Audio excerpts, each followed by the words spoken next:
and allowing public to really move faster mobility na asset rather than compete sa natural na mga jeepney operations and other operations.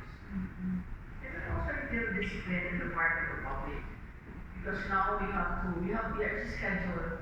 So that, di ba, in Hong Kong, well, it's really, the longest time. So you have to catch the 10-15 bus, Yes. Angina, so what siya is the kind of system that we will introduce. Go, the next question. Kumusta rin sa cyber-level case? Go. Well, I'm just happy na dismiss. Ano yun, basta wag kayo sala, justice will serve its mura niya akong sulti. Next naman go. Ano kaya ng mga kana ko? Kumusta ay yung mga relationship with Vice Gomez? There's a saying na there's a time to be a nice person and there's a time when you say enough is enough. I had enough because there's 3 legislative action wala gibuhat niya. Number 1 is the guidelines for the law. But luckily, yesterday, yung mga PB nga na hinagari, no? So, kaya siya sort out din siya, kunya ang resolution sa CBP. Kaya po buhatan. BRT, kunya ang 93-1 also, no? Wag ko nila tagay o MOU. Plus, mayor na siya, itagaan naman sa iyahang board. Ako wala yun. And this has been taking a long time na yun, so that's why I really had it na. Pero, ang pag-good vibes mo na, so lang na. Kapawalan niya mo Thank you. Walang ito sa natin. Go, excuse me. Kanang free or kanang free nga wala buhata ko, did you talk about it nga no wala dayon nila na I'm always phone call the text away.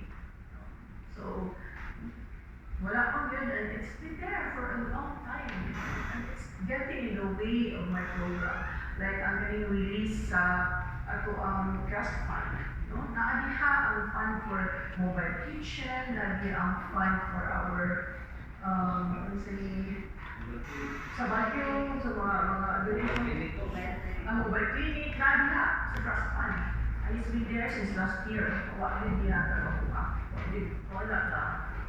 I really, well-realistic about it. But hopefully, things will resolve soon para makalimutan ang resolution siya. They're not really hurting me, they're hurting the people. Hindi ko really malinis ng mga funds, hindi ko mag-go to action, hindi na trabaho, malilit ang tabang sa katawan. So I'm not really doing it for myself, I'm doing it for the people. Thank you. Okay. Thank you very much. Sir Lloyd, last pass. Sir Lloyd, sige, Sir Lloyd. Hindi ka ba ginausap? I think dapat yung report na dunay cartel, holding, and so on and so forth. Yeah, will get up NBI, another agency na to discover. I will not hesitate to.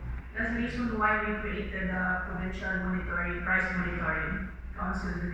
And thank God, and the other municipalities, now we have working municipalities, no? Na yung Price Monitoring Council. 40 na? 40 na. As in that was the report of the mayor who we had the yesterday. Na yung 40 na municipalities na very active na yung Price Monitoring Council.